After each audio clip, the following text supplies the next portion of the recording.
I cooked Thanksgiving dinner for my son and his family, but they never showed up. When I called, my daughter-in-law laughed. We're at a real grandma's house. I sat alone with candles lit, food untouched. But the next morning they saw the family photo I mailed back, with their faces torn out and a message they'll never forget. The cranberry sauce was still warm when my phone buzzed at 3:47 p.m. I remember the exact time because I'd been staring at the kitchen clock, watching the minutes crawl by like wounded animals. Shane and his family were supposed to arrive at 3:47 minutes late. Wasn't unusual for them, but my stomach had been twisting into knots since noon. I'm Morgan, and this was supposed to be my redemption Thanksgiving. The one where I proved I could still be the heart of this family even after Dylan, my husband of 28 years, decided that Savannah's younger body and brighter smile were worth throwing away nearly 3 decades of marriage. Even after he moved into her pristine suburban palace while I stayed in our old farmhouse, the one where Shane learned to walk, where we carved pumpkins every October, where Christmas mornings used to sparkle with genuine laughter. The dining room looked perfect. I'd spent 3 days preparing, polishing my grandmother's silver until it gleamed, ironing the lace tablecloth that had graced our table for every major holiday since Shane was born. The good china, the set Dylan and I received as a wedding gift, reflected the warm glow of the vanilla-scented candles I'd arranged down the center. 5 place settings. 5 chairs pulled out waiting. 5 members of what I desperately hoped was still my family. Shane had called 2 weeks ago, his voice carrying that careful tone he'd developed since the divorce. Mom will be there for Thanksgiving. I promise. Marissa's excited to see you and the kids have been asking about your stuffing. His words felt like a lifeline thrown to someone drowning in an ocean of loneliness. I'd clung to that promise, replayed it during sleepless nights when the house felt too big and too quiet. I'd started cooking at dawn. Harvey's apple pie, the one with extra cinnamon because he said it reminded him of autumn leaves. Destiny's favorite macaroni and cheese, made from scratch with 3 different cheeses and breadcrumbs on top, the way she'd requested last Christmas before everything fell apart. Shane's beloved green bean casserole with those crispy onions he used to sneak from the container when he thought I wasn't looking. The turkey, golden and glistening, stuffed with my mother's cornbread dressing recipe that had been passed down for 3 generations. Every dish held a memory. Every aroma carried the ghost of holidays past when we were whole. When Dylan would carve the turkey with theatrical flourishes while Shane rolled his eyes and Marissa laughed at his dad's jokes. Before Savannah entered our lives like a tornado, leaving destruction in her wake while making everyone believe she was the sunshine after the storm. The call came as I was adjusting the gravy boat for the 10th time, my hands trembling slightly from caffeine and nerves. Shane's name flashed on my phone screen, and my heart hammered against my ribs. Maybe they were running late. Maybe there was traffic. Maybe. Hey Mom. His voice sounded distant, distracted. Background noise filtered through. Laughter, multiple conversations, the clink of silverware against plates. A celebration happening somewhere else. Shane, honey, where are you? Dinner's ready and it's getting cold. I tried to keep my voice light, casual, even as dread began pooling in my stomach like ice water. Yeah, about that. He paused, and in that silence I heard my world beginning to crack. We're not going to make it. Plans changed last minute. Changed? But you promised. You said. I know what I said, but Savannah invited us over and the kids really wanted to see their other grandparents. Dylan's parents are here too, and it's just easier, you know? Easier. The word hit me like a physical blow. 28 years of marriage, 31 years of being Shane's mother, and I'd been reduced to the inconvenient option. The difficult choice. The grandmother who required effort. Can I talk to Marissa? My voice barely qualified as a whisper. She's busy with the kids right now, but she says hi. Another lie. I could hear her distinctive laugh in the background, bright and carefree. She was having the time of her life at someone else's table while I sat alone with enough food to feed an army. Shane, please. I've been cooking all day. I made Harvey's pie, Destiny's. Mom, don't guilt trip me. We'll do something next weekend, okay? Gotta go. The line went dead before I could respond. I stared at the phone, my reflection trapped in its dark screen. A 53-year-old woman who'd just been dismissed like an outdated appointment. My hands were shaking as I set the phone down beside the untouched rolls, still warm from the oven. The silence that followed was deafening. Not the comfortable quiet of anticipation, but the hollow emptiness of abandonment. The candles flickered, casting dancing shadows across the empty chairs. The turkey sat cooling in its juices, the cranberry sauce forming a skin on top, the mashed potatoes slowly losing their perfect peaks. But it was the laugh that destroyed me. 30 minutes later, when desperation finally overwhelmed dignity, I called Shane's number again. This time Marissa answered on the second ring, her voice bubbling with wine and joy. "Oh, hi Morgan." She sounded genuinely surprised, as if she'd forgotten I existed. "Shane told me you called earlier." "Marissa, I don't understand." "Shane promised." "Oh, that." Her laugh was light, dismissive, the sound of someone who'd never had to sit alone on a holiday. "We're at a real grandma's house. Savannah made this incredible spread, and Dylan's parents brought the most amazing desserts. The kids are having such a blast with their cousins." Real grandma. The words hit me like shards of glass, each syllable drawing blood. A real grandma. As if 31 years of kissing scraped knees, reading bedtime stories, and making birthday cakes had been some elaborate dress rehearsal for the real thing. As if every Christmas morning, every bedtime song, every fierce hug during thunderstorms had been practice for when the real grandmother showed up. "I made Harvey's favorite pie," I whispered, hating how pathetic I sounded. "That's sweet, but Savannah has a whole dessert table. Professional bakery stuff. Instagram worthy, you know?" Another laugh, this one cutting deeper. "Anyway, we'll catch up soon. Happy Thanksgiving." The call ended, leaving me standing in my kitchen surrounded by the ruins of my hopes. Real grandma. Savannah, who'd known my grandchildren for exactly 18 months, was the real grandmother. I, who had changed their diapers, who had walked floors with them during teething nights, who had taught them their colors and letters, was apparently the understudy. I walked through my dining room like a ghost touring her former life. The gravy had formed a skin. The rolls were cold. The candles had burned down 2 inches while I'd waited for a family that was never coming. My reflection caught in the silver gravy boat. Distorted, fractured, barely recognizable. 28 years of marriage.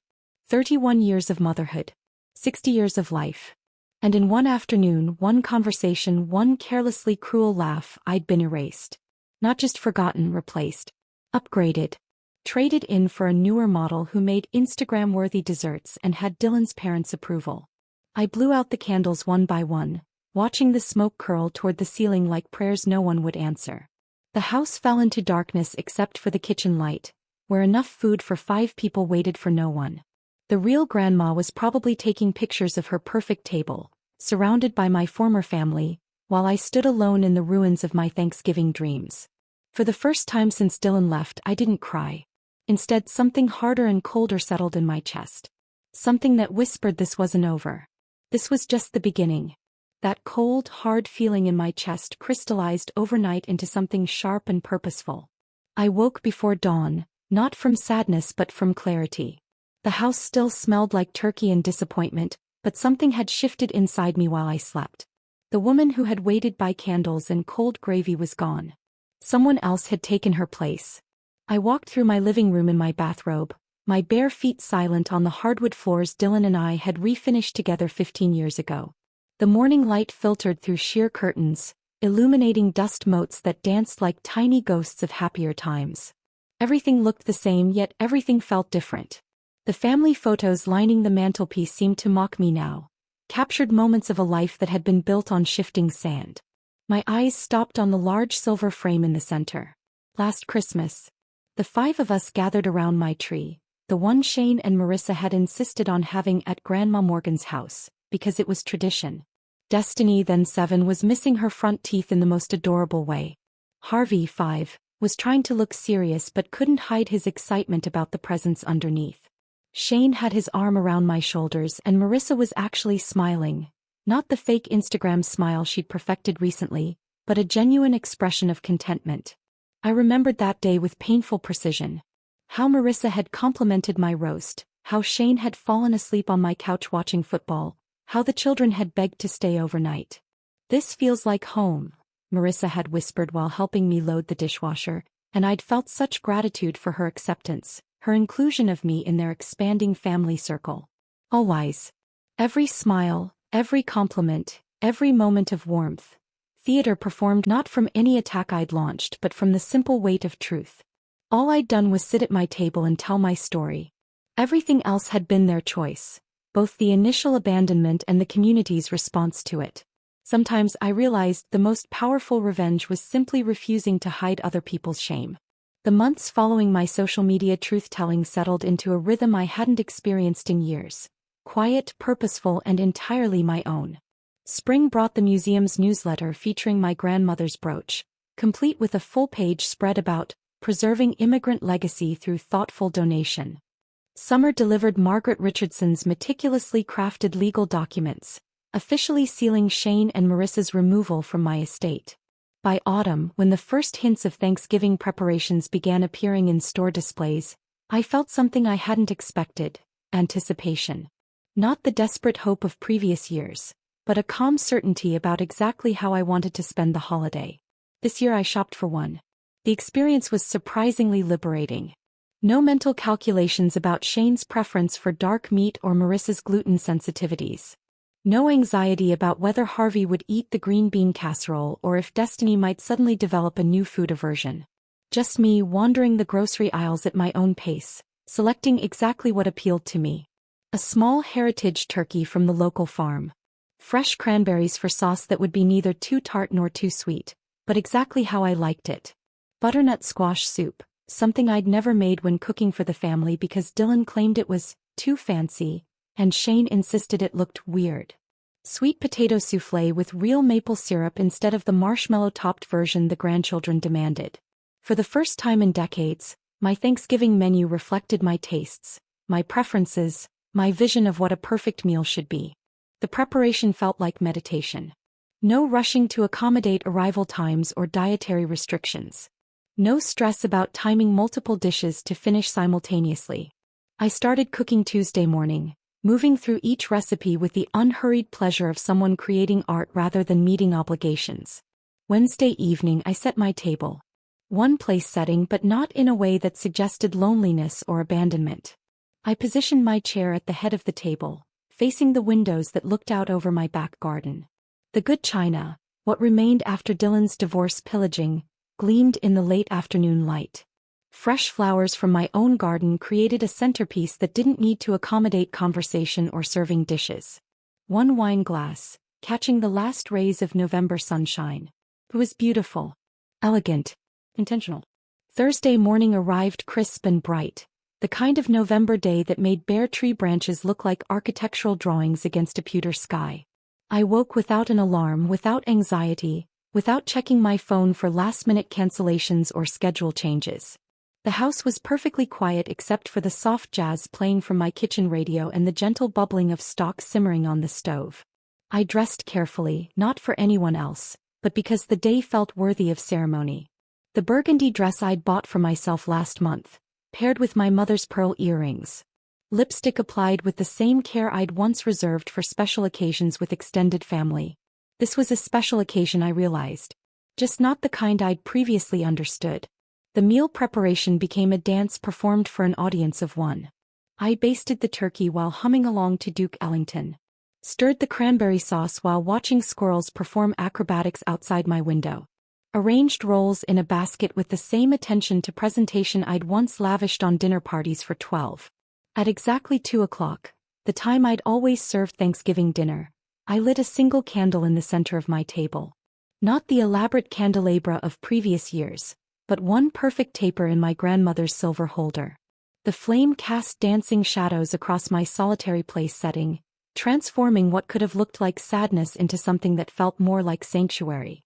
I poured wine, a bottle of Pinot Noir I'd been saving for someday, and raised my glass to the empty chairs that no longer felt accusatory. To Catherine O'Brien Patterson, I said aloud, who taught me that dignity survives everything. And to Morgan Patterson, who finally learned to choose herself. The toast felt silly for exactly 3 seconds, until I realized that speaking my truth out loud, even to an audience of furniture and flickering candlelight, was the most honest thing I'd done in years. The food was perfect. Not because it was flawless, but because every bite reflected my choices, my preferences, my idea of what comfort should taste like. The turkey was herb-crusted rather than traditional. The stuffing contained wild rice instead of white bread, The wine paired beautifully with flavors I'd never been free to explore when cooking for other people's expectations. Halfway through my meal, I began laughing. Not the bitter laughter of last year's abandonment, but genuine amusement at how long it had taken me to discover that cooking for myself could be an act of love rather than resignation. I photographed my plate, not for social media but for memory. This moment deserved documentation. The doorbell rang just as I was considering dessert. For a split second, my heart performed its old familiar leap. Maybe Shane had changed his mind, maybe the family was here after all. But the feeling passed quickly, replaced by mild curiosity rather than desperate hope. Through the peephole, I saw Emma Castellanos from next door, her 8-year-old daughter Sophia beside her, both holding a plate covered with aluminum foil. "Mrs. Patterson." Sophia's voice carried through the door with the enthusiasm only children could generate. "We brought you cookies." I opened the door to find two faces glowing with the kind of uncomplicated warmth I'd almost forgotten existed. Emma looked apologetic, Sophia looked delighted. "I hope we're not interrupting," Emma said. "Sophia insisted we bring these over today. She's been talking about you since we moved in." Sophia stepped forward with the confidence of someone who'd never learned that approaching neighbors required complicated social calculations. "My mom says you remind her of her grandma in Mexico. She was really nice too, and she always smelled like vanilla." The words hit me with unexpected force. Not the comparison to a grandmother, though that was lovely, but the simple recognition that I existed in someone else's story as a positive presence. That my daily life, my garden tending, my wave from the front porch had registered as kindness in a child's world. "Would you like to come in?" I heard myself asking. I was just having dessert.